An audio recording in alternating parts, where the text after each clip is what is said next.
That morning, the air in Port Fathom, Nova Scotia, was thick and damp, a fine mist rolling in slowly from the Atlantic to cling to the slopes of the surrounding hills. The usual tranquility of the small coastal town seemed to be holding its breath, guarding a terrible secret. In the distance, the cry of gulls echoed the lonely clang of a distant buoy. The rhythmic splash of water from the salmon hatchery was a placid, familiar heartbeat. But behind that calm, a horrifying truth was waiting to break the surface. On a gravel path that wound between the sprawling fields and the hatchery ponds, an old fisherman named Angus MacLeod walked slowly, carrying a bucket and a small net. He was well past 60, his hair a shock of white against his weathered skin, but his resolve to tend the hatchery remained as strong as the tides. That morning, he intended to check on a new batch of smolts, a routine he'd performed since he was a young man. For Angus, the hatchery wasn't just a livelihood, it was where he'd anchored the hopes for his children and grandchildren's future. His steps faltered when his gaze locked onto something floating in the corner of the largest pond. At first, he thought it was just a burlap sack that had blown in with the last sou'wester. But as he drew closer, a tremor ran through his body. Long, dark hair was fanned out on the water's surface, clinging wetly to a pale shape that drifted with the gentle current. Angus swallowed hard, the sound loud in the quiet morning. His heart began to hammer against his ribs. When he was only a few meters away, the placid, pale face of a woman became horrifyingly clear. Her eyes were empty, staring up at the gray sky. Her lips were a shade of blue that spoke of cold and finality. Angus dropped the bucket from his hand. The water inside sloshed out, mixing with the muddy ground. He stumbled back a few steps, then cried out, his voice a ragged, terrified rasp. "Good God, there's a body in the pond." His shout shattered the morning's peace. A couple of workers mending nets nearby looked up, their faces etched with confusion, then began running toward the sound. Within minutes, the news tore through the town like a rogue wave. Residents began to gather, their faces pale with a mixture of morbid curiosity and dread. Some covered their mouths with their hands. A mother pulled her small child away from the scene. Others pushed forward, needing to see the horror for themselves. An elderly woman whispered, trembling, "Oh dear Lord, who is she?" A man beside her answered with a hesitant tone, "Doesn't look like anyone from around here. Must be from away." The tension thickened as a few of the younger men waded carefully into the shallows to bring the woman's body to the bank. When she was finally lifted from the water, a collective gasp went through the crowd. Her clothes were torn and muddied. A dark, ugly mark circled her neck. Her wrists were bruised raw, as if they had been tightly bound. Before long, Mayor Evelyn Reed arrived, hurrying down the path with a panicked look on her face. Her breath came in short, sharp bursts despite the cool morning air. "Is it true? There's a body?" she asked, her voice trembling. Angus could only nod weakly. "It is, Mayor. We just pulled her from the water." Evelyn stared at the lifeless form and swallowed, her composure cracking. She tried to calm the growing crowd, though her eyes betrayed a fear that ran deeper than the scene before her. "Nobody touch anything else. We wait for the RCMP. Everyone, please, stay calm." But her words sounded more like a desperate plea than the command of a town leader. Whispers and theories began to ripple through the onlookers. "This has to be murder. Maybe someone dumped her here from the city. What if there's some kind of gang moving into our town?" The voices merged into a frantic buzz. Small children, sensing the fear, began to cry. Mothers held them closer. The men exchanged uneasy, suspicious glances. Port Fathom, usually a bastion of maritime calm, had become the epicenter of a nightmare. It wasn't long before the wail of a siren cut through the air. 2 RCMP cruisers navigated the narrow lane, their lights flashing. Officers in their distinctive uniforms emerged swiftly, followed by a young, sharp-featured investigator named Detective Corporal Liam O'Connell. With determined steps, he approached the crowd, his voice clear and authoritative. All right, everyone, please step back. This is officially a crime scene. Don't touch a thing. His firm tone made the residents retreat slightly, though the tension remained palpable. O'Connell and his team began their grim work. They photographed the scene, catalogued every detail, and then covered the woman's body with a black tarp. A uniformed constable leaned in and whispered to O'Connell, "Sir, looks like ligature marks on her neck." O'Connell nodded grimly, then looked out at the assembled townsfolk. "This wasn't an accident," he stated, his voice carrying. "There's clear evidence of foul play." His words made several people gasp. Some covered their mouths. An older woman nearly fainted. Angus MacLeod still stood frozen, his eyes fixed on the now tainted water of his pond. "Why my hatchery?" he muttered under his breath. Mayor Reed, standing just behind the crowd, looked even paler than before. She wiped a hand across her forehead, which was clammy with a cold sweat. Her heart was filled with a disquiet that went far beyond the horror of a dead body. She felt as though this was no coincidence, as if a past she had desperately tried to bury had just clawed its way back to the surface, demanding a reckoning. O'Connell turned to her, his expression unreadable. "Mayor Reed, I'll need you to gather all the residents at the town hall this afternoon. We need to start identifying who might have known this woman." Evelyn nodded quickly, her face growing even more ashen. "Of course, Detective. Of course." But before the initial shock could even begin to subside, one of the onlookers shrieked, pointing frantically toward the other side of the pond. "Oh my God! There's another one!" Every head snapped in that direction. From the southern edge of the pond, the body of another woman was slowly emerging from the murky depths, her hair trailing behind her in the water. The crowd erupted into chaos. People screamed, one man stumbled and fell to his knees, and several others turned and ran, sobbing. Detective O'Connell immediately barked orders to his team. "Secure the other side of the pond. Now. We need to know how many we're dealing with." That day Port Fathom officially lost its peace. From the salmon hatchery that had always been a source of life and prosperity, the dead began to emerge, one after another. No one knew how many there would be. But everyone knew this was just the beginning of a dark mystery that would shake the quiet coast of Nova Scotia to its very core. That afternoon, the Port Fathom Community Hall was packed. The humid, late summer heat made the air feel heavy, compounding the anxiety that clung to everyone like a shroud. There weren't enough plastic stacking chairs to go around, forcing many to stand crowded along the walls or sit on the worn wooden floor. Panicked whispers filled every corner of the room. The faces were uniformly tense, devoid of smiles, as if the shadow of death had stained the very walls of the hall. At the front of the room, Detective Corporal O'Connell stood tall and composed.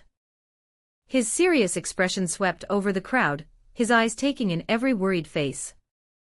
Beside him, Mayor Evelyn Reed fidgeted nervously, dabbing at her temples with a tissue. Though an old ceiling fan squeaked overhead, the oppressive heat was relentless. Evelyn attempted a reassuring smile, but it was a stiff, brittle thing that looked more like fear than the calm authority of a leader. O'Connell raised a hand, calling for quiet. His voice, clear and amplified by the hall's acoustics, filled the space. "People of Port Fathom, what we found this morning was not just one body, or even two. We have recovered multiple victims from the hatchery pond. And based on our preliminary search, that number is likely to rise." The room immediately descended into a clamor of gasps and muffled cries. One woman began to sob loudly, burying her face in her hands as if imagining one of the victims could be her own daughter. "Please settle down," O'Connell called out, his voice rising in volume. "We need your cooperation. If anyone recognizes any of the victims from photos we'll be circulating, or if you've seen any strangers acting suspiciously in town lately, you need to report it immediately." Mayor Reed tried to add her own appeal, her voice hoarse. "Friends, neighbors, we have to stick together. Don't listen to rumors. Let the RCMP do their work. But her words sounded weak, failing to soothe the frayed nerves of the town, and only adding to the sense of uncertainty.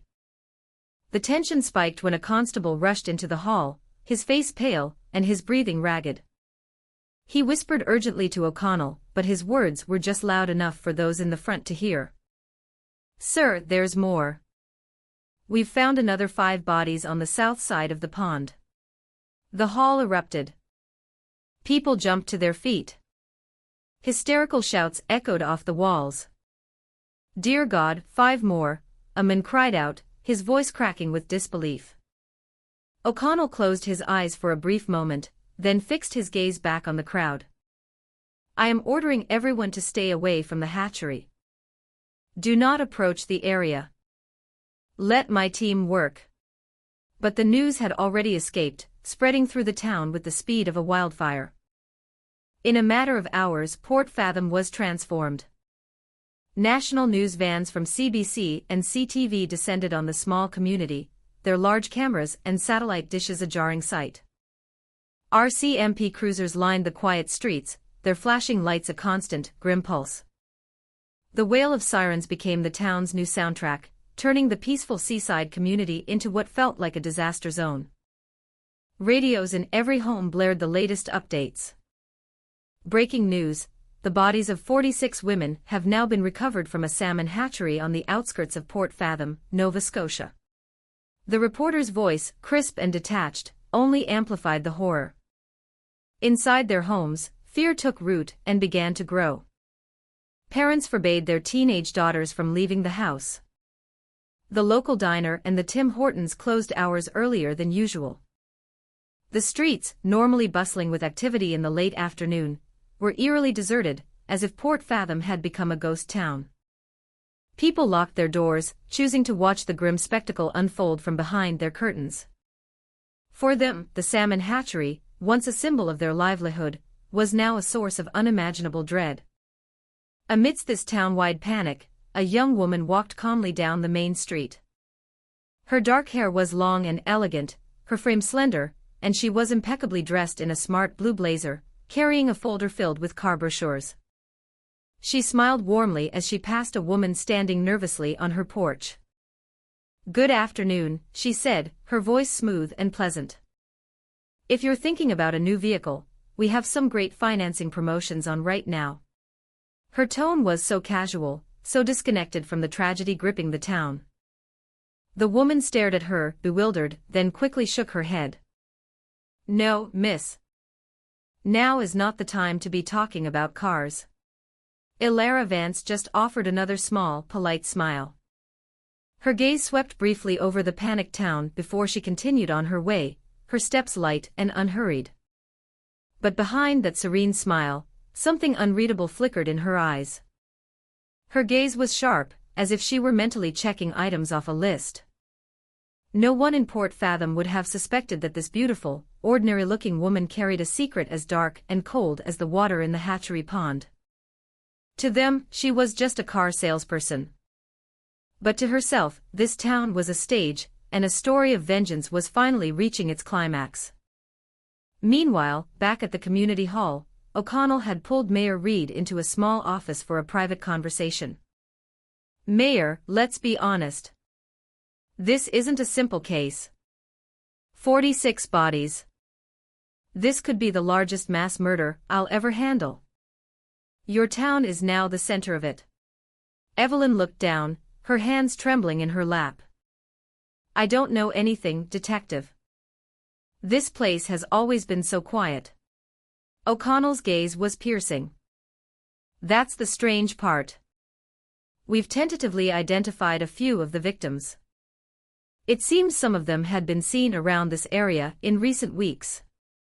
That means they had a reason to come to Port Fathom. We're looking into it. If you have any information about strangers, or any suspicious groups that have been in town, you need to tell me now."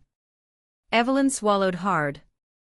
Shadows from a dark past began to creep into her mind, memories of the community investment fund she had co-founded years ago, of the sweet promises she had peddled that curdled into fraud, of the people who had lost their life savings and never received an answer. But she held her tongue, not daring to reveal a thing. No, detective.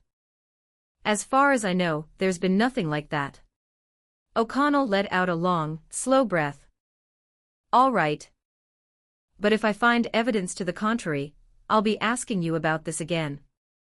The conversation left a heavy silence hanging in the air. Evelyn left the room looking like a ghost, while O'Connell grew more certain than ever that something was being hidden in this town. By late afternoon, the RCMP had finished recovering all the bodies from the pond. The final count was a staggering 46 women. They were strangers to one another, yet a faint pattern emerged. Most were between the ages of 20 and 40. Their bodies all showed signs of brutal violence before they were discarded in the water. Port Fathom had officially transformed from a peaceful haven into the site of a mysterious massacre. Residents gathered on their porches, watching the grim proceedings from a distance. Fear was a tangible thing, thick in the air, especially after the final body count was announced. Amidst this atmosphere, Alara Vance sat calmly at an outdoor table at the Rusty Anchor Diner. She sipped a hot coffee, her folder of car brochures open on the table. A thin, knowing smile played on her lips. Her serene composure made a few of the other patrons turn and stare. How could anyone be so calm, so focused on business, in the middle of such a monumental tragedy? But for Alara, the diner was just a brief stop. Her mind was already busy with the next name on her list. That night, the air in Port Fathom felt heavy and suffocating. A thick fog rolled in from the ocean earlier than usual, blanketing the deserted streets. Only the dim glow from a few porch lights dared to pierce the gloom. Residents remained locked inside with their families. The chirping of crickets in the tall grass sounded subdued, as if the insects themselves could sense the fear that crept from house to house. At the temporary police command post set up in the community hall, Detective O'Connell sat staring at a large whiteboard covered in notes. Photos of the victims were tacked up in neat, grim rows. Below each picture were the details they had so far: name, age, last known address. Red lines connected one photo to another, forming a pattern that was not yet fully clear. Constable Maya Singh stood beside him, holding a file of witness statements. "Sir, we have a new statement," Singh said quietly. 3 of the most recent victims were seen talking to a woman. Locals describe her as a car salesperson. Her name is Alara Vance. O'Connell raised an eyebrow, then nodded slowly. "I found a car brochure in one of the victims' purses. It had a phone number. We checked it out, it belongs to a legitimate dealership. So legally, she's exactly who she says she is. But why are so many of the victims connected to her?" The question hung in the air as O'Connell tapped his finger on the desk, his brow furrowed as he stared at the board. Is it possible she's deliberately seeking them out? He didn't answer his own question immediately, just sighed. "My gut says yes, but we need proof, not just a hunch." Singh nodded, though a look of doubt remained on her face. Deep down, she felt there was something deeply unsettling about this woman, Alara. Meanwhile, in a small rented cottage at the edge of town, Alara sat alone at a simple wooden table. Her blue blazer was folded neatly over a chair. Her face, now free of makeup, looked pale in the dim light, but her eyes burned with an intense fire. Open on the table before her was an old wooden box filled with yellowed papers, receipts, and debt notices. Her hand trembled as she touched a faded letter bearing the name of her mother, Eleanor Vance. A single tear escaped and traced a path down her cheek, but she wiped it away fiercely. "Mother," she whispered to the empty room, "they are all going to pay." Her mind drifted back in time. She was just a teenager when the Port Fathom Prosperity Fund, led by Evelyn Reed and her associates, began selling dreams. They promised huge returns to anyone willing to invest their savings. Her mother, Eleanor, had believed them wholeheartedly. She had handed over every penny she had, even taking out loans to invest more. "Trust me, this is for your future, darling," her mother had said, her eyes shining with hope. But what came wasn't prosperity, it was a catastrophe. A few months later, the fund collapsed overnight. All the money vanished. The organizers disappeared without a trace. Debts piled up. The pressure from neighbors who had also lost everything became unbearable. Until one night, Eleanor Vance chose to end her life with a rope in the cold, damp basement. That was the night Alara's world shattered. From that moment on, she swore her life would be dedicated to a single purpose: revenge. She studied hard, built a new life, and learned to use her beauty as a weapon and her words as a trap, eventually landing a job as a car salesperson. The job gave her the freedom to travel, and the perfect cover to approach her targets. The car brochures were just a mask. What she truly carried was a ledger of sins. In her notebook, a list of names was written in neat script. Several had already been crossed out in red ink. They were the victims now floating in the hatchery pond. Her eyes stopped on one name: Brenda Carmichael. Brenda had been the treasurer of the fund. A woman with a silver tongue and a cunning mind. She was the one who collected the investments from the townspeople, including Alara's mother. Brenda had even called herself Eleanor's best friend. Alara gritted her teeth, her gaze fixed on the name. "Your turn is coming," she whispered, her eyes narrowing. On the other side of town, the lights were still on in Brenda Carmichael's house. The middle-aged woman was busy in her kitchen. Her face was lined with wrinkles, but her arrogant nature hadn't softened with time. She still believed she was smarter than everyone else. Her husband was bedridden with a long-term illness, and her children rarely visited, but Brenda never truly expressed remorse for her past. To her, what she had done was simply a part of a failed business venture. "If the fund had succeeded, everyone would be praising me," she often told herself. As the evening wore on, Brenda opened her front door to sweep the porch. A sleek black car pulled up to the curb. A beautiful young woman with a friendly smile stepped out. "Well, hello there. Long time no see," Brenda called out loudly. "Still selling cars, are you?" Alara smiled warmly, as if she held no grudge at all. "I am, Mrs. Carmichael. I was just passing through the neighborhood and thought I'd stop by. You never know when you might need a new vehicle." They chatted for a while. To any observer, the meeting looked perfectly normal. But behind Alara's polite smile was a look of cold hatred that Brenda was completely oblivious to. Alara knew her time wasn't now. She wanted Brenda to feel the fear first, to live with the chilling shadow of death long before it arrived. Later that night, Detective O'Connell received a new report. A neighbor had noted a black car frequently parked near Brenda Carmichael's house. O'Connell wrote down the license plate and recognized it immediately. "This car belongs to Alara Vance," he said quietly. His mind filled with more questions. Was she just passing by, or was she the missing piece of the puzzle? O'Connell stared at the whiteboard full of photos. Slowly, he began to realize the pattern was becoming terrifyingly clear.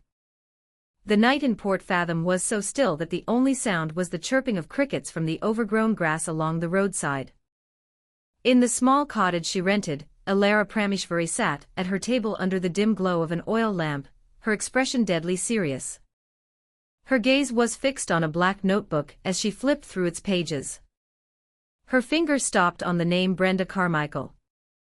Beside the name, she drew a faint cross, a quiet declaration that the time was near. Alara then opened a drawer and pulled out a white envelope. Inside was a photocopy of an old receipt from the Community Investment Fund. At the bottom, Brenda's signature was clearly visible as the treasurer who had accepted the deposit. A cold, thin smile touched her lips as she sealed the envelope inside a clear plastic bag. "I'll leave this on her doorstep tomorrow morning," she murmured. For Alara, fear was the first punishment, a prelude to the finality of death. She wanted Brenda to feel what it was like to be haunted by the past, just as her mother had been haunted by debt and shame until she chose to die. The next morning, Brenda woke earlier than usual. The air was still cold, and dew clung to the leaves in her small garden. With sleep-swollen eyes, she opened her front door, intending to sweep the porch. Her gaze immediately fell upon a plastic bag lying on the doormat. She picked it up, her hand trembling slightly. As soon as she saw its contents, her body went limp. Inside was the old receipt, bearing her own signature. Brenda clapped a hand over her mouth, stifling a scream. "How did this get here?" she whispered, her voice shaking. Her face turned ashen. She quickly shut the door and hid the plastic bag in a desk drawer, but the terror had already taken root in her heart. In the days that followed, Brenda couldn't sleep. Every shadow in the corner of a room made her feel watched. The sound of the wind at night became a tormenting whisper. She thought she heard footsteps outside, but whenever she looked, there was no one there. Her invalid husband could only lie in his bed, oblivious to her mounting terror. Brenda was losing her grip. Her face grew pale, her eyes became sunken, and her movements were jumpy and agitated. She didn't dare tell her neighbors, terrified that the shame of her past would be exposed. Meanwhile, Detective O'Connell's suspicion grew. Surveillance reports confirmed that Alara's black car had been spotted parked near Brenda's house several times. The pattern was becoming undeniable. The victims were always seen with Alara shortly before their bodies were discovered in the hatchery pond. But without concrete evidence, he couldn't make an accusation. That night, O'Connell decided to assign 2 of his officers to watch Brenda's house. "Let's see what her next move is," he said quietly, staring at a map of the town dotted with red circles. Back in her cottage, Alara prepared to escalate her campaign of fear. She put on a long black coat, partially obscuring her face with a thin scarf. In her hand, she clutched a small box containing an old necklace. It had belonged to her mother, a piece Brenda had borrowed years ago and never returned. That night, she walked slowly toward Brenda's house. The streets were deserted, the only sound the soft patter of a light rain dripping from the eaves of the houses. Her steps were calm, but beneath the surface, her heart pounded. Tonight, she wanted to prove that the past never truly dies. Brenda, already on edge, heard a soft knock at the door. Her body jumped, and her breath caught in her throat. With a trembling hand, she opened the door just a crack. No one was there, only a small box on the welcome mat. Brenda picked it up cautiously. When she opened it, her eyes widened in horror. This necklace. She remembered it vividly. It belonged to Eleanor Vance, her old friend. She had forced Eleanor to hand it over as collateral for a fund deposit, and had never given it back. Brenda's body shook violently. "It's impossible. She can't know." Tears streamed down her face. For the first time in years, Brenda felt the chilling certainty of her own mortality. From a distance, hidden in the darkness, Alara watched. She saw Brenda collapse to the floor, clutching the box and sobbing. A cold smile formed on Alara's lips. Witnessing that terror brought her a grim satisfaction. But as she turned to leave, she froze. A deep voice spoke from behind her. "Alara Vance." She turned slowly. Standing before her was Detective O'Connell, accompanied by a young constable named Fajar. O'Connell's gaze was sharp, filled with suspicion. The constable held a flashlight, its bright beam cutting through the gloom. Alara maintained her calm smile, though her heart was racing. "Well, what a coincidence, Detective. I was just passing by, thought I'd take a short walk. Is there a problem?" Her voice was smooth, almost flawless. O'Connell stared at her intently. "A coincidence? Or were you here for a reason?"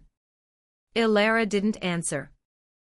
She just gave him a faint, enigmatic smile and walked away, her steps light. O'Connell let out a long breath. In his gut, he knew this was no coincidence. That woman was hiding a massive secret. From that night on, he vowed to uncover the truth, no matter the risk. Inside the house, Brenda was still on the floor, her face pale. She gripped the old necklace tightly. Her memory flashed back to the day she had laughed in Eleanor's face, when she begged for the family heirloom back. "If you want this necklace back, you'll have to invest more," Brenda had sneered. Now, those words came back to haunt her.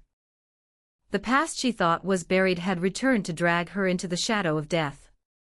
That morning, a fine mist still clung to Port Fathom, and the birds seemed reluctant to sing, as if they too felt the anxiety hanging in the air. In her small wooden house, Brenda Carmichael sat motionless in an old armchair. Her face was ashen, her eyes red from a sleepless night. In her lap lay the small box containing the necklace that had belonged to the late Eleanor Vance.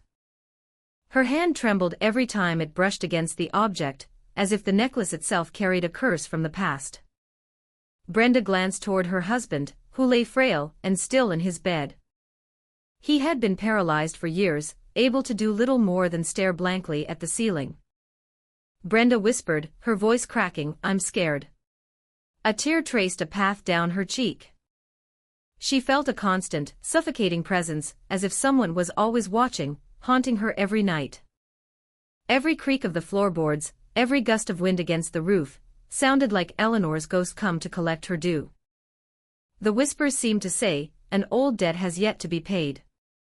On the other side of town, Elara prepared for her day with flawless precision. Her hair was neatly combed, and a crisp white blazer fit her elegantly. A faint smile graced her lips. But in the small briefcase she carried, there was not just a stack of car brochures but also the black notebook filled with names. She knew her time to confront Brenda was drawing near. She wanted to watch the woman crumble slowly before facing her end. Meanwhile, at the RCMP command post, Detective O'Connell stared at the investigation board, his gaze sharper than ever. The red lines he'd drawn now clearly formed a pattern. Almost all the victims had a history of involvement with the old Community Investment Fund. Brenda Carmichael's name, the fund's treasurer, appeared repeatedly in the records. O'Connell tapped his finger on the desk, deep in thought. Beside him, Constable Singh watched intently. "Sir, it seems all the threads lead back to Elara. But we still don't have any hard evidence." O'Connell nodded slowly. "You're right, Singh. We can't move on her without it. But I'm convinced she's more than just a car salesperson. She has a direct connection to the fund's past. We need to watch her more closely." Singh jotted down the instruction in her notebook. She, too, felt there was something more to Elara. She saw a deep wound in the woman's eyes, a wound that could only belong to someone who had suffered a great loss. That afternoon, Elara visited Brenda's house again under a simple pretext. She knocked on the door and waited patiently. Brenda, still consumed by fear, opened it with a trembling hand. Seeing Elara's friendly smile only made her more rigid. "Good afternoon, Mrs. Carmichael. I was just in the area. Here's a brochure for our latest models. Maybe your son could use a new vehicle for his business." Elara's voice was gentle, her eyes radiating a calm that was deeply unsettling. Brenda accepted the brochure with a shaking hand. Her voice was barely a whisper. "Thank you. I'll take a look." Elara studied Brenda's pale face, then leaned in slightly. "You look tired, ma'am. Is something troubling you?" The question made Brenda freeze. Her heart pounded in her chest. Cold sweat beaded on her forehead. She wanted to scream, to accuse Elara of tormenting her, but her tongue felt thick and useless. Elara smiled faintly, then whispered, so low only Brenda could hear, "The past is never really gone, you know. It always comes back." Brenda flinched as if struck. But Elara quickly excused herself, leaving Brenda standing shell-shocked in the doorway. That night, Brenda couldn't sleep. She heard faint crying in her ears. Eleanor's ghost seemed to appear in every dark corner of the house. The door creaked though there was no wind. She heard footsteps in the yard though it was empty. Finally, she broke, screaming into the night. Leave me alone. Don't haunt me. Her cries were heard by a neighbor, who rushed over to check on her. They found Brenda collapsed on the floor, her face streaked with tears, clutching the old necklace. Not knowing what else to do, they called the police. Detective O'Connell and Constable Singh arrived quickly. They found Brenda in a dazed state, her eyes vacant. Mrs. Carmichael, what happened? O'Connell asked in a calm voice. Brenda looked at him with a wild, unfocused gaze. She came. She knows everything. O'Connell frowned. Who do you mean? Brenda didn't answer, just broke down into loud, racking sobs. Singh noticed a brochure on a small wooden table in the corner. Scrawled on it in small handwriting were the words, "Sometimes in life, old debts must be paid." A shiver went down Singh's spine. She looked at O'Connell, her expression grave. This isn't a coincidence, sir. Ilara left her a message. O'Connell picked up the brochure, his jaw tightening. He realized this game could not be allowed to continue. Brenda was now a victim of psychological terror, not just a witness. The RCMP tightened surveillance around her house. O'Connell decided it was time to bring Ilara in for questioning again. Let's see if she keeps that smile when she knows how close we are, he muttered, his eyes glinting with determination. In her cottage, Ilara sat alone, crossing off another name in her black notebook. Her face was cold, her smile thin. Brenda isn't finished yet, she thought, but the fear is already tearing her apart. Ilara felt a grim sense of satisfaction. Even knowing the police were closing in, she looked out her small window at the night sky. The stars were bright, but for Ilara, they were not beacons of hope. They were merely silent witnesses to the long, dark path of vengeance she had chosen. As the night deepened over the quiet town, the shadow of death continued to loom, waiting for its moment to fall once more. The atmosphere in the Port Fathom command post that night was thick with tension. Fluorescent lights hummed overhead, casting a harsh glare on the desks cluttered with files and photos of the victims. Detective O'Connell sat with a grim expression, while Constable Singh was busy typing up a brief report. The air felt heavy, as if the room itself was burdened with the town's unspoken secrets. At 10 o'clock the door opened. Ilara Vance walked in with an easy grace. She wore a simple white blouse and a black skirt that fell just to her knees. Her hair was perfectly styled, and a serene smile touched her lips. Good evening, officers. How can I help you? Her gentle voice momentarily captivated a few of the younger constables in the room. But not O'Connell. His gaze was sharp, filled with cautious scrutiny. Please have a seat, Ms. Vance, he said, his tone flat. Ilara sat down calmly, crossing her legs and placing her small handbag on her lap. She looked directly at O'Connell, completely unafraid. Ms. Vance, we have reports that you were seen with several of the victims shortly before their deaths. Can you explain that? Ilara offered a sweet smile. Ah, that's likely because of my job, detective. I travel all over trying to sell cars. If someone shows interest, of course I'll chat with them.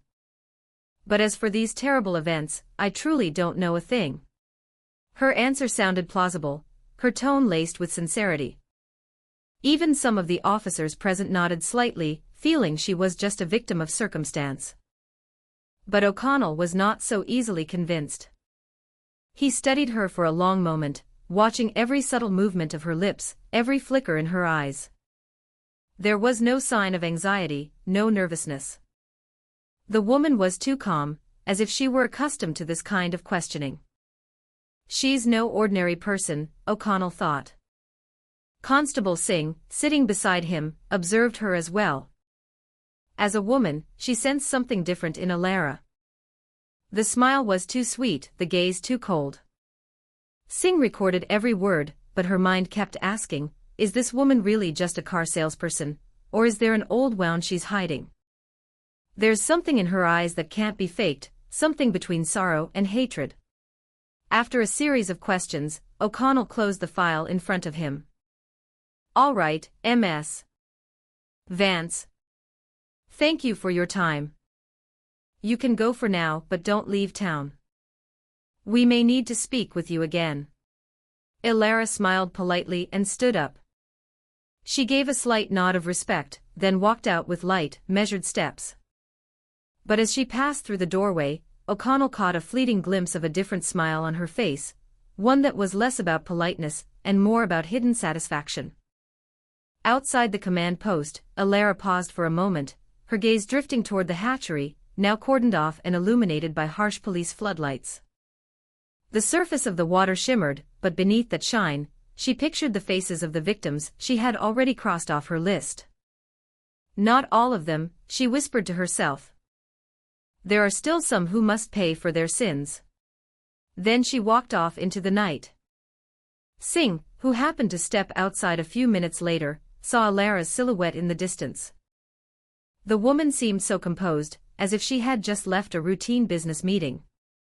Singh clutched her notebook tightly. "My gut tells me she's more than a salesperson," she murmured. But she also felt something else, a flicker of empathy. If Elara was truly driven by revenge, there must have been a profound reason for it.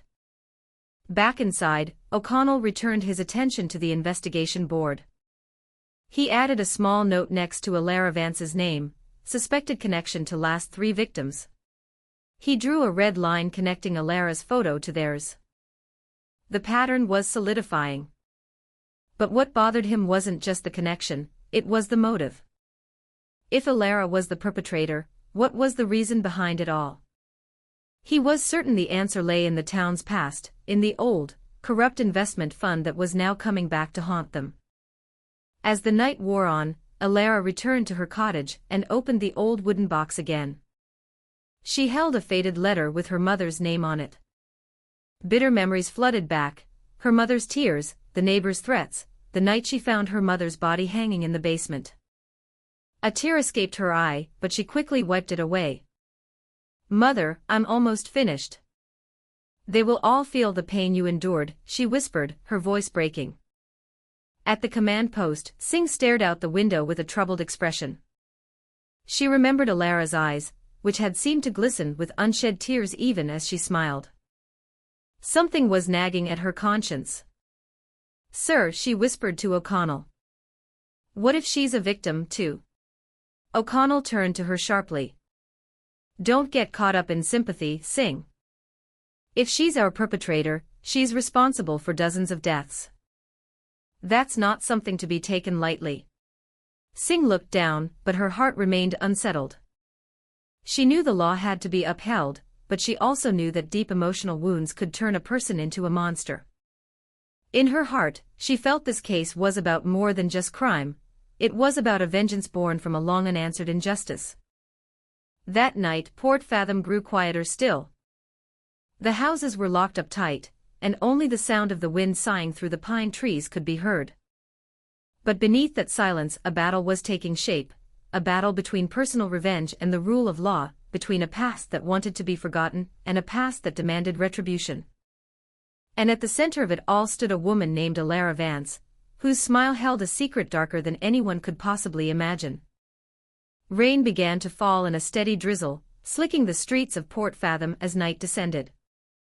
The street lights cast a dim, flickering glow. The air grew colder, a damp chill that seeped into the bones. Inside her modest home, Mayor Evelyn Reed sat at her desk, her face a mask of anxiety. A stack of town reports lay before her, but her mind couldn't focus.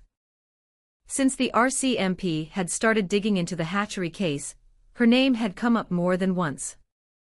She knew the old community fund she had co-founded could drag her into a world of trouble. Evelyn wiped her clammy face with a trembling hand. Even with a fan spinning overhead, she felt uncomfortably warm. "If they find the proof, I'm finished," she muttered to the empty room. She remembered the past, how she and a few others had convinced their neighbors to invest their savings with promises of massive returns.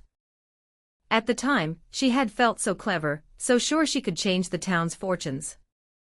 But the fund had collapsed, and she had left a trail of broken lives in her wake. Now those wounds were reopening, threatening to become something far worse than she had ever imagined. Outside the mayor's house, a dark figure stood in the shadow of a large maple tree. Ilara Vance watched the house, her eyes cold and hard. She clutched a brown leather-bound notebook filled with names. She flipped to the last page, where only one name remained, not yet crossed out. Written in bold black ink was the name, Evelyn Reed. A faint, cruel smile curved Ilara's lips. "Just one left," she whispered, her voice nearly lost in the sound of the rain. "After this, it will all be over." At the RCMP post, Detective O'Connell was poring over the archives of the old investment fund, which had been found in a dusty storage room at the town hall. The papers were yellowed with age, but the signatures and notes were still legible. The names of the fund's board members were listed, including Brenda Carmichael as treasurer. And at the very top, as chairperson, was the signature of a young Evelyn Reed. O'Connell tapped his finger on the desk. "So the mayor didn't just know about it, she was a founder," he murmured. Singh, sitting beside him, looked up in shock. "So the victims weren't chosen at random. They were all involved with the fund." O'Connell nodded slowly. "And now there's only one key player left, Evelyn Reed." As the night deepened, Ilara moved stealthily toward the mayor's house. Her long black coat made her almost invisible in the darkness. In her hand, she carried a small box. Inside was an old photograph of her mother, Eleanor Vance, holding a loan agreement from the fund. She planned to leave the box on the mayor's doorstep, a final, deadly message. Each step was deliberate, as if nothing could stop her now. But she was unaware that from a distance, a pair of eyes watched her every move. Constable Singh, assigned to watch Ilara that night, held her breath as she hid behind a tree. She saw clearly where Ilara was headed. "My gut told me tonight was the night," she whispered to herself. Inside her house, Evelyn heard footsteps on her porch. Her heart leaped into her throat. Cautiously, she opened the door a crack. No one was there. Only a small box lying on the mat. Her hand shook as she picked it up. When she opened it, her eyes widened in terror. The photograph of Eleanor Vance was inside, her face grim as she held the loan agreement with Evelyn's own signature at the bottom. The mayor's body went limp. "She knows. She knows everything," she choked out, her knees threatening to buckle. From a distance, Ilara watched her reaction with cold satisfaction. It was gratifying but not enough. She wanted more than just fear. She wanted to see Evelyn beg for mercy, just as her mother once had. But before she could move closer, a firm voice cut through the rain from behind her. "Ilara, stop." Ilara turned. It was Singh, her face tense. Her service pistol was pointed toward the ground as a warning. "Stop this game. If you continue, you'll be the one ending up behind bars." Ilara just smiled faintly. "Shouldn't you understand, Singh? You're a woman. You know what it feels like to be treated unfairly. They destroyed my mother, and no one cared. I'm just collecting an old debt." Singh swallowed hard. The words struck a chord. She could feel a sliver of the pain Ilara carried. But she also knew that murder was not the answer. In a low but firm voice, she replied, "If you do this, you'll be no better than them." Ilara paused, her eyes glistening for a moment, but her gaze hardened again as she looked back at the mayor's house. "No. She has to feel it. She's the one most responsible," she whispered coldly. Singh took a step forward, her heart pounding. She knew this confrontation could end in tragedy, but she also knew it might be the only chance to stop Ilara before it was too late. The rain fell harder, and the wind picked up. Inside, Evelyn sat paralyzed, clutching the photograph. Outside, two women faced each other, one armed with vengeance, the other with the law. That night, Port Fathom became the stage for the final act of a long and bloody drama, a battle between a dark, personal justice and the fragile light of the law. The rain hammered down on Port Fathom, turning the streets into muddy streams. The cold air was sharp enough to sting. In front of the mayor's house, illuminated by the weak, flickering glow of a single street light, two women stood in a tense standoff. Elara Vance, her long black coat soaked through, her face slick with rain, her eyes burning with a vengeful fire. Opposite her, Constable Maya Singh stood her ground, service pistol in hand, trying to control the slight tremor in her fingers. The tension was a physical thing, so thick it felt as if even the rain was holding its breath. Elara's smile was faint, almost a sneer. Her gaze was piercing. "You think you can stop me, Singh? You have no idea what it's like to live with a wound that never heals. My mother didn't die of an illness. She was destroyed by them. By Reed, Carmichael, and everyone else who peddled lies with that rotten fund. They stole our lives and then went on with theirs as if nothing happened. I'm only taking back what was stolen." Her voice, though broken by the storm, was filled with an unshakable conviction. Singh shook her head quickly. "I don't know a pain as deep as yours, Elara. But I know one thing, killing won't bring your mother back. It will only create new wounds. Look around you. How many families have lost mothers, daughters, sisters because of what you've done? They did nothing wrong, but they became your victims. You speak of justice, but your hands only bring more bloodshed." The words tumbled out, trembling but brave. Elara let out a short, bitter laugh. "The justice you talk about? That's for people with money and power. The law never cared about people like my mother. When the fund collapsed, the police came. They knew who was responsible, but no one was arrested. Everything just disappeared. So who was I supposed to trust? Your law is too slow, Singh. I couldn't wait any longer. Only with my own hands can this debt be paid." Meanwhile, inside the house, Mayor Evelyn Reed sat trembling, clutching the old photograph of Eleanor Vance. Her breathing was shallow, her face as white as a sheet. She could hear the argument outside, and a profound, paralyzing fear washed over her. She knew that sooner or later, that vengeance would be directed at her. She wanted to scream for help, but her voice was trapped in her throat, her body limp. The sound of the rain drowned out her courage. All she could do was weep silently, praying for a miracle. Singh took a step closer to Elara. Her eyes were pleading, trying to break through the wall of hatred the woman had built around herself. "Elara, listen to me. I'm a woman, too. I understand loss. But please, believe me, the law isn't always blind. Detective O'Connell has found hard evidence linking the mayor to the fund. If you just wait a little longer, she will fall. Don't stain your hands any further." Her words were quiet but sincere. Elara turned to look at Singh, her eyes glistening with a mixture of rain and tears. For a fleeting moment, her expression softened, becoming as fragile as a lost child's. But then the image of her mother returned, the memory of finding her body hanging in the cold, dark basement, the vacant stare she could never forget. Elara clutched the small box with her mother's photo even tighter. "No, Singh. My mother didn't have time to wait for the law. She died in shame while everyone turned their backs. I can't let them live in peace. Tonight, I will end this." Singh felt her heart hammer against her ribs. She knew her words had almost reached Elara, but the old wound was too deep. She had to take a bolder step. Her voice rang out, firm and clear, "If you go through with this, you're no longer the victim's daughter. You're just a ruthless killer. The difference between you and them will be gone." "Is that what you want, Elara?" The question seemed to freeze time. The rain still poured, but the air was still. Suddenly, the sound of running footsteps echoed from down the street.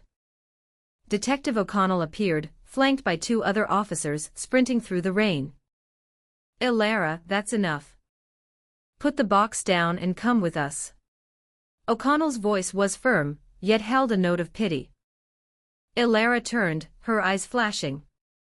"So you finally decided to show up, detective. You want to arrest me? While a person like her has been living freely for years. Do you really think I'll just give up?" O'Connell's gaze was intense. "I'm not defending her, Ilara. If she's guilty, the law will get her. But your way is wrong. You've gone too far." The tension reached a breaking point.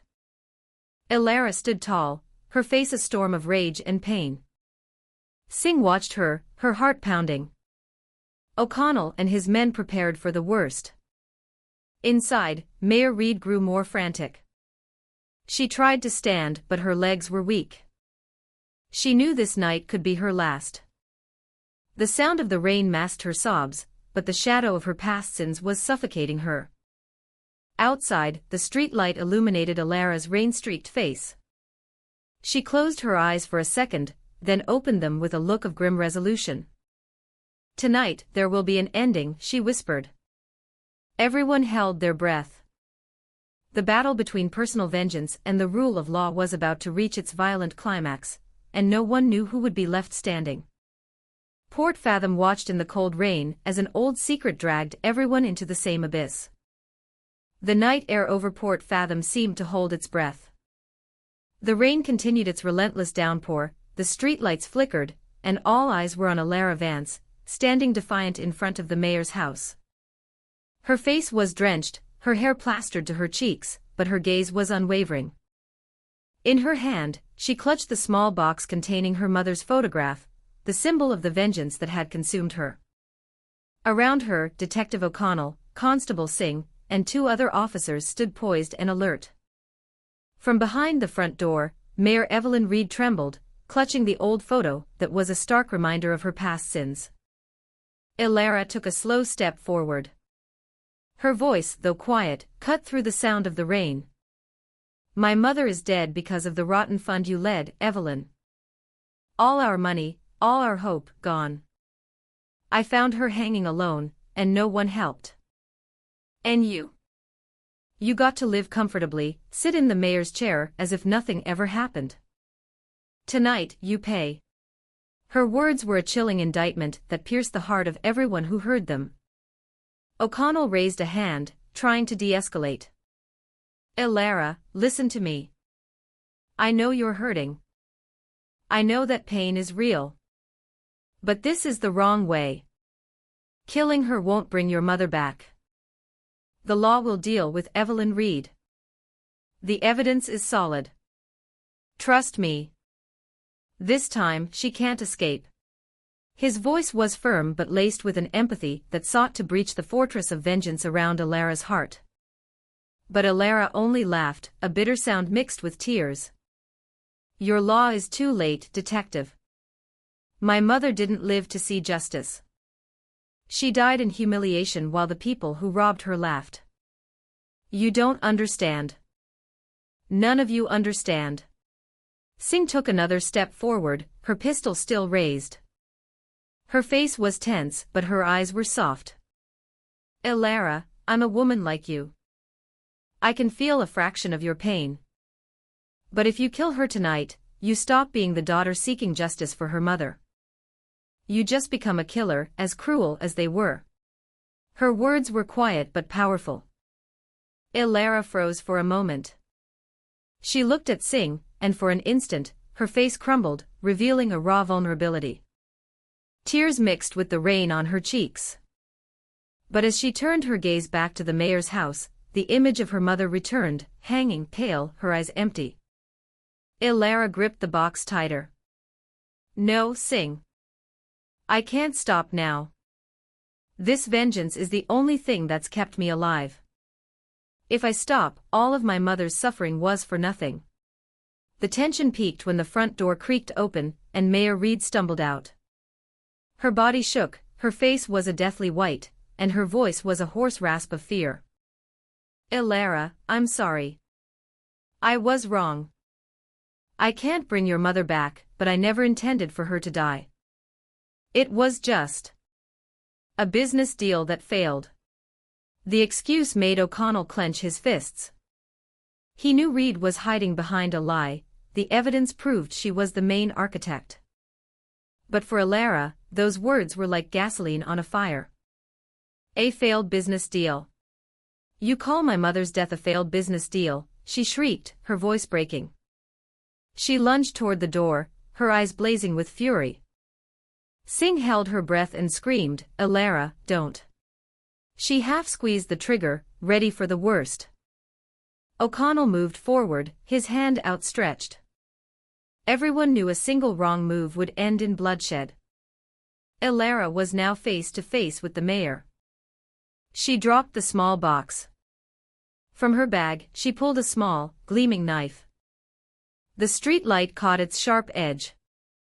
Reed screamed hysterically and stumbled backward. Please, don't kill me. I was wrong, but I have a family. Please don't do this, she begged, her voice a pathetic whimper. But to Alara, her words were empty noise. She turned to Singh and O'Connell. You were never there for the little people like my mother. So tonight, I will serve justice with my own hands. In a flash, Alara raised the knife. A collective shout went up from the officers. Singh squeezed the trigger. The sharp crack of a gunshot ripped through the night. Bang! The knife flew from Alara's hand, clattering on the wet pavement. Alara staggered back, a dark stain spreading on her shoulder. Her face was a mask of shock, her eyes wide with tears. Why wouldn't you let me finish it, she cried in despair. Singh rushed forward, kicking the knife away before handcuffing Alara's limp hands.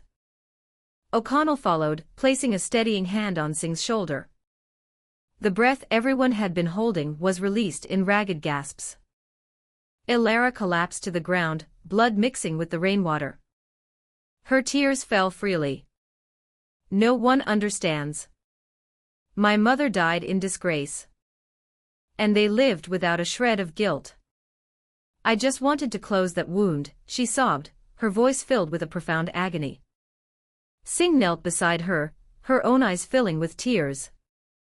I understand your pain, Alara. But killing is never the cure. You would only have created a new wound. The words were spoken softly, but they seemed to land with a heavy weight in Alara's heart. For the first time, she fell silent, her face contorted with grief. Mayor Reed was still slumped in the doorway, shaking, her face pale. She had just been saved from death, but the terror that remained was a destruction all its own. O'Connell looked at her with cold contempt. Mayor, the sins of the past can't be hidden forever. This time, the law is coming for you. His words made Reed bow her head, unable to meet his gaze. That night, Port Fathom bore witness to the collision of vengeance and law in the pouring rain. There were no clear winners. All that remained were wounds, a truth beginning to surface, and the lingering question of whether true justice could ever really be served. The interrogation room at the Sibiru RCMP detachment felt suffocating that night. A single fluorescent light hummed overhead, casting a sterile white glare on the worn wooden table. Alara Vance sat with her hands cuffed, a fresh bandage on her shoulder where Constable Singh's bullet had struck. Her face was pale, but her gaze remained sharp. There was no fear, only a profound exhaustion mixed with a bitterness she couldn't hide. Across from her, Detective O'Connell sat with a thick file containing victim photos and documents from the old investment fund. He opened the file slowly, his eyes never leaving Alara's. 46 women are dead, Alara. All the evidence points to you. His voice was flat, devoid of emotion. Alara looked down for a moment, then offered a faint, tired smile. Good. That means your investigation wasn't a complete waste of time. Her reply startled the young officers watching from behind the one-way glass. They whispered among themselves, shocked that the elegant-looking woman could confess so calmly. O'Connell tapped his finger on the table. Do you realize what you've done? This isn't just a murder case. It's the largest mass killing this province has ever seen. If you stay silent behind the excuse of revenge, the law won't be on your side. Ilara looked up, her eyes flashing. I never expected the law to be on my side. The law is too busy protecting people like Evelyn Reed. For years, she lived comfortably after swindling the entire town. My mother died, and not a single officer cared. So why should I care about your law now? Behind the one-way glass, Singh watched with a heavy heart. Every word from Ilara felt like an unhealed wound being torn open. Singh clasped her hands together tightly. She's wrong to have done it, but my heart tells me she's a victim, too, she murmured. A colleague beside her turned quickly. If you feel sorry for her, just remember the victims she created. They had families, too.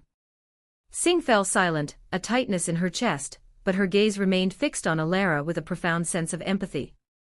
O'Connell opened another page, showing her a faded document. This is the record from the Port Fathom Prosperity Fund. Your mother's name, Eleanor Vance, is here as a member. You're right, she was defrauded. But tell me, did killing all those women bring you peace? The question struck a nerve. Ilara gritted her teeth, then answered in a low voice, not peace. But it was necessary. Her words cast a chill over the room. Everyone could feel the depth of her despair. Suddenly, the door to the interrogation room opened. 2 officers escorted Mayor Evelyn Reed inside. Her face was pale, sweat beading on her forehead. She was seated in a chair across from them, trying to avoid Ilara's gaze. But Ilara's eyes immediately locked onto her, burning with renewed fire. You were the first one to convince my mother to invest. You told her it was a way out of poverty. You promised her the world, knowing it was all a lie. You were the mastermind, Evelyn. Ilara's voice cracked with hatred. Reed looked down, her body trembling. That was a long time ago. It was just a misunderstanding. I never meant to defraud anyone. It was the other board members. I was just a part of it. Her voice was a weak, pathetic defense.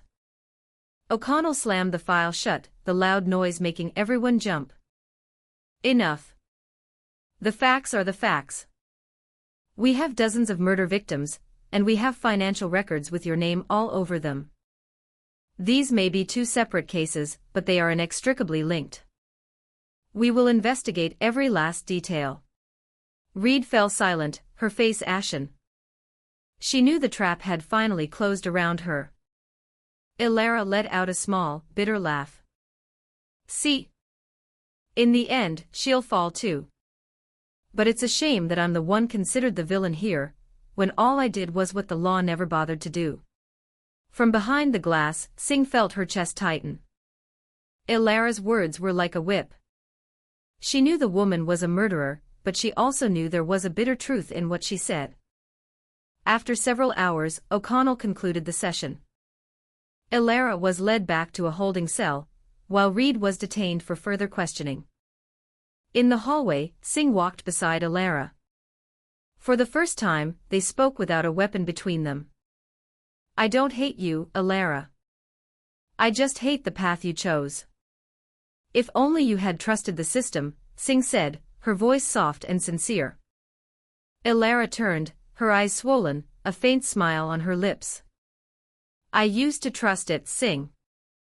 But the system was never there for people like us. So I created my own.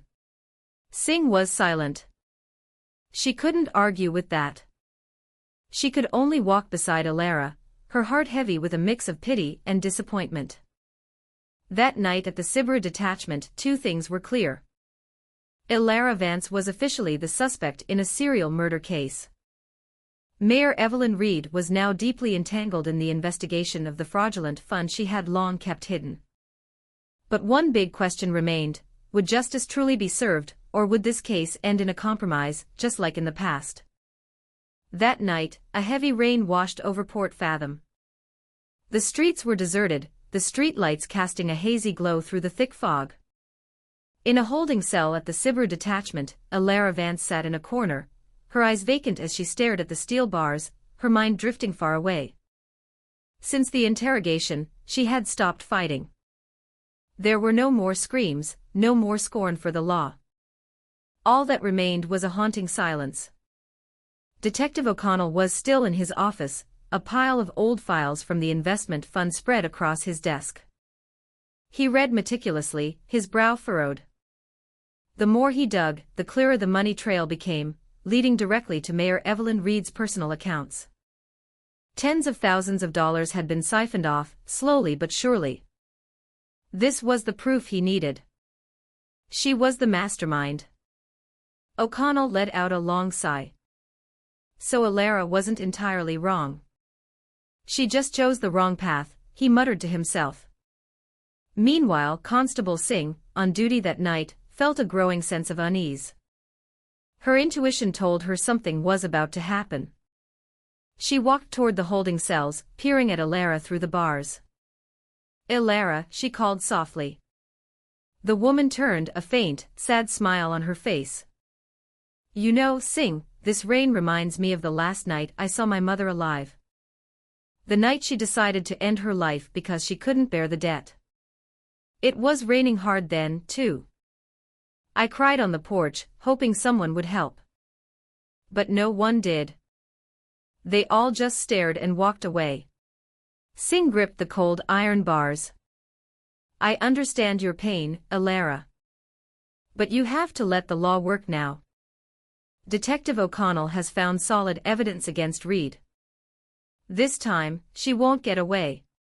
Alara chuckled softly. "You still believe your law can bring her down?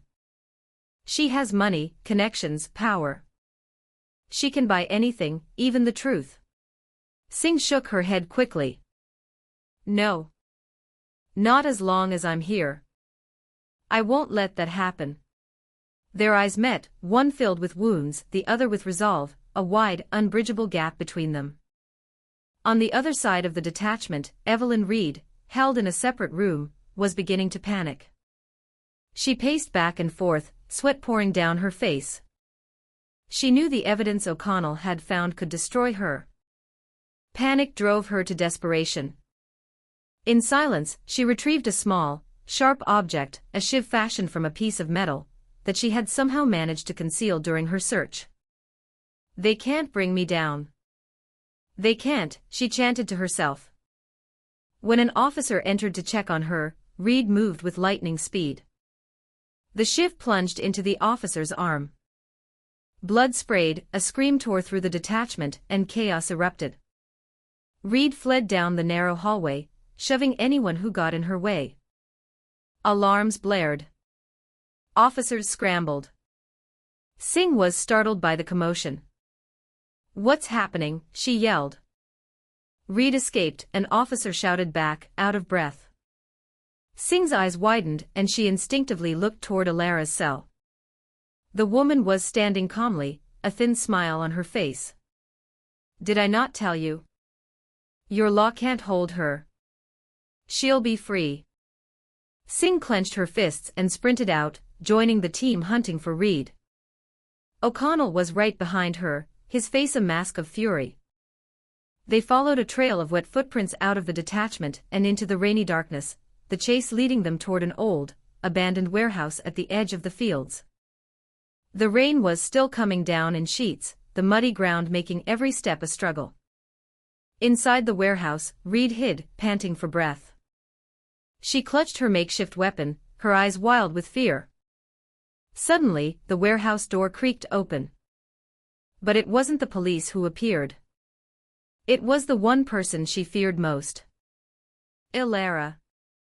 Somehow, she had gotten out of her cell. Reed stumbled back, her face a deathly white. "You? How?" Alara advanced slowly, her eyes glowing in the dim light. "We finally meet without bars or police between us. You know, I've waited years for this moment." Reed backed away, the weapon trembling in her hand. "Stay away from me. If you come any closer, Before she could finish, Elara grabbed her wrist, twisting it brutally until the shiv fell to the floor. The two women grappled in the dust, a desperate struggle fueled by hatred and panic.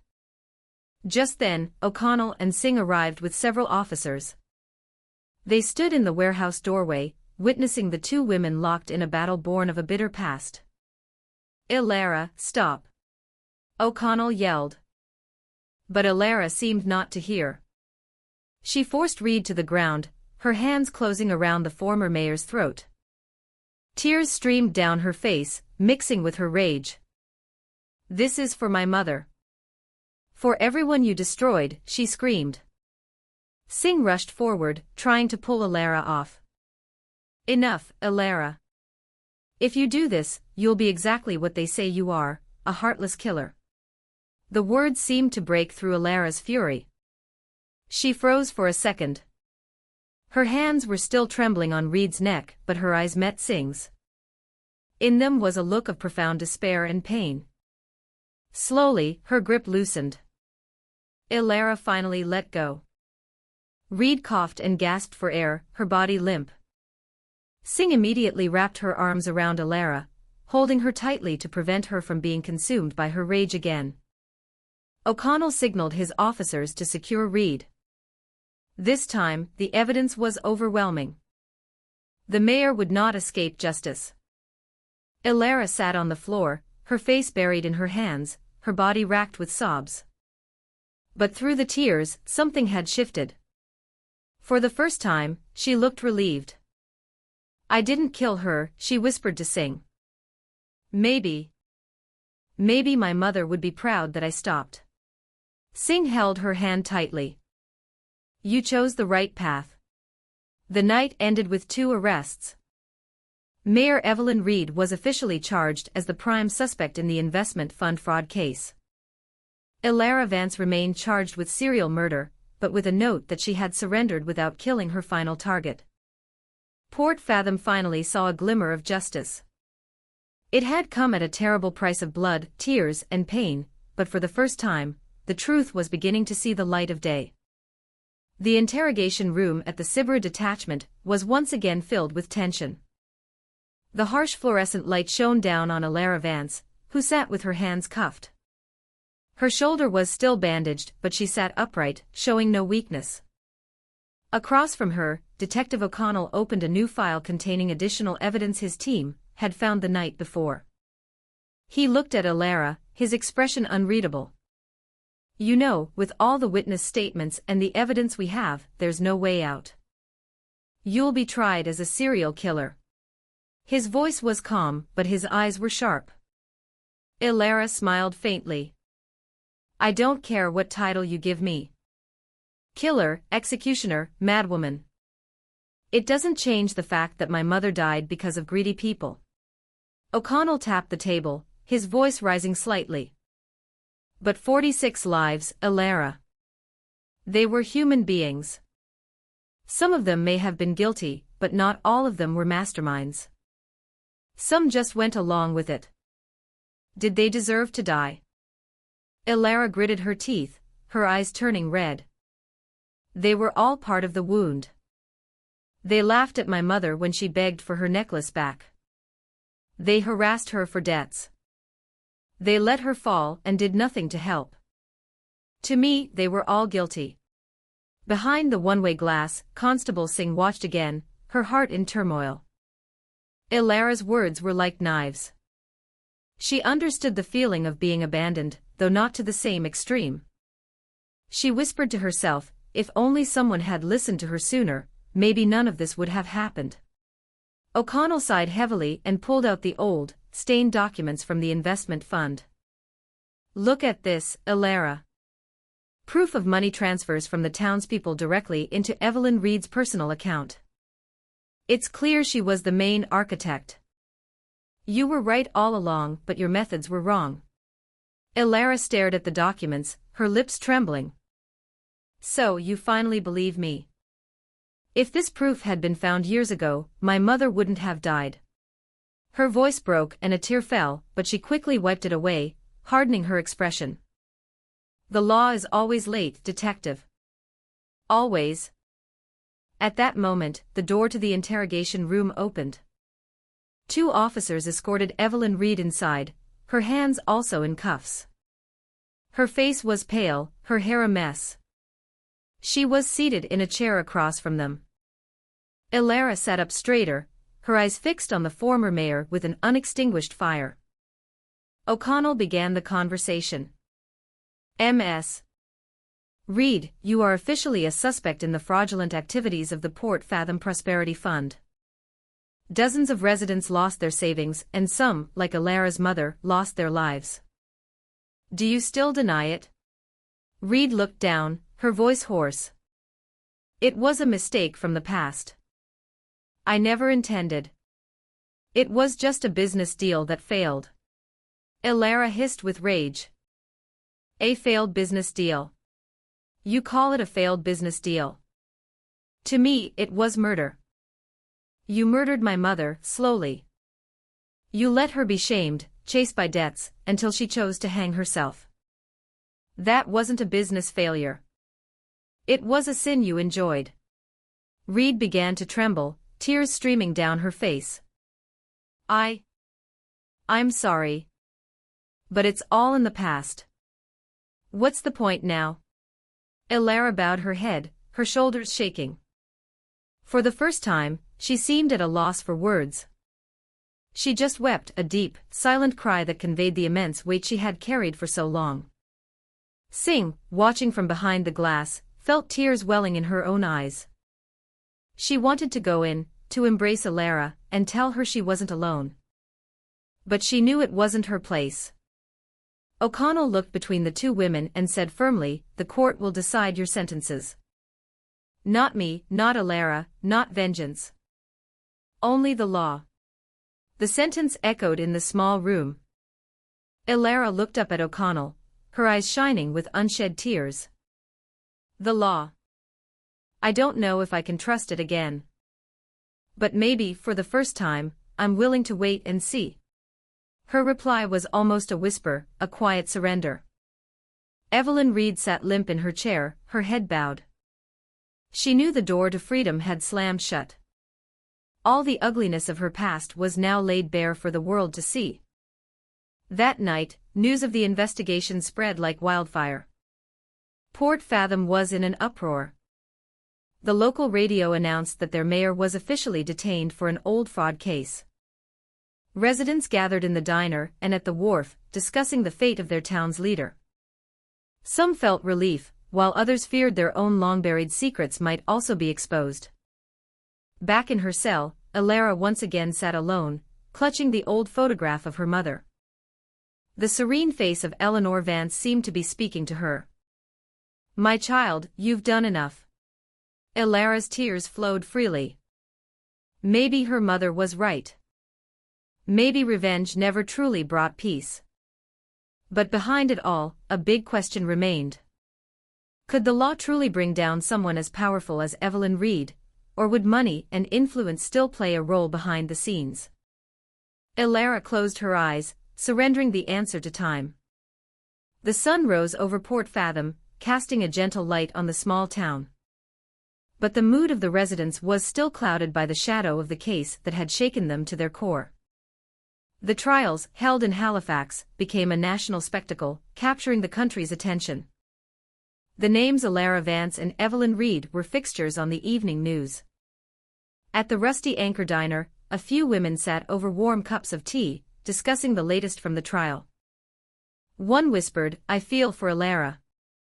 What she did was wrong, but my heart tells me she was just a victim of circumstance. Another shook her head slowly. Wrong is wrong. 46 people are dead. No reason can ever justify that. Debates like this were happening all over town. Port Fathom was divided. Some saw Elara as a champion of the people, others as a monster. But on one thing, they all agreed, the past could no longer be hidden. Everyone now knew the deep wounds left by the fraudulent investment fund. Meanwhile, the families of the victims struggled with their grief. Every night, vigils were held in homes across the town. The names of the victims were read aloud. Candles were lit and tears were shed. They tried to find strength in the belief that their loved ones could now rest in peace. Constable Singh often attended these vigils, standing quietly at the back, her head bowed. Her heart was a mix of relief and sorrow, relief that the truth was finally coming out, sorrow for the terrible price that had been paid. Detective O'Connell worked tirelessly to ensure the case against Reed was airtight. He knew that money and influence could easily buy freedom, and he refused to let history repeat itself. He spent long nights at his desk, reviewing documents, listening to testimonies, and building the prosecution's case. He made a promise to himself that this time, justice would truly prevail. In her cell, Elara passed the days in silence. The cold smile and angry glares were gone. All that remained was a weary expression, as if she had finally shed the burden of her vengeance. Every night, she would look at her mother's photograph. Tears would fall, but this time, they were not tears of hatred but of longing. She would whisper, "Mother, they finally know your name. You are not forgotten." The day of the verdict finally arrived. The courthouse was packed. Thousands of people crowded the streets outside, held back by police barricades. Elara and Reed were once again seated in the defendant's box. The judge read the long verdict. Evelyn Reed was found guilty of fraud and sentenced to 15 years in prison. A murmur went through the courtroom, some residents wept with relief. Then came the verdict for Elara. The judge declared her guilty of 46 counts of murder. However, he also acknowledged her history of trauma, and the fact that she had stopped before killing her final target. The sentence was handed down, life in prison. The room was silent for a moment. Some people cried out in disappointment, believing she deserved a harsher sentence. But many others wept with a strange sense of relief, feeling the verdict was just. To them, Elara was not just a killer, she was the voice that had exposed the darkness. Elara bowed her head, accepting the sentence without protest. She even managed a faint smile. For her, this wasn't the end, but the closing of a long, bloody chapter. After the trial, Singh approached her for a moment before she was led away. Her voice trembled. "Elara, I don't know if you realize it, but what you did opened everyone's eyes. Our town now knows who was right and who was wrong." Elara looked at her gently. "Thank you, Singh. I know you wanted to stop me, but in the end, you were the one who made me stop. I owe you for that." The prison transport drove away, leaving the courthouse behind. Elara looked out the small, barred window. The Halifax sky was a brilliant orange, just like the sky over Port Fathom the day her mother was buried. Tears streamed down her face again, but this time, they felt lighter. Port Fathom slowly began to heal. The hatchery, once a place of death, was running again. The residents said a prayer before stocking it with new fish, hoping to wash away the painful memories with hard work and community. Children started playing in the streets again, and the diner and the market were once again full of life. But in the heart of every resident, the name Elara Vance remained a solemn reminder that vengeance could burn down everything. One evening, Constable Singh sat by the water's edge, looking up at the stars. She remembered everything that had happened, from the first horrified screams at the hatchery to the tense final moments in the rain. She murmured to herself, "Life always leaves scars. But what defines us is how we choose to heal them." The story of Elara Vance became a bitter lesson for the entire town, a lesson that justice cannot be served by vengeance, and that the law must never again fall asleep. The people of Port Fathom now understood that silence only allows evil to grow. And for anyone who hears this story,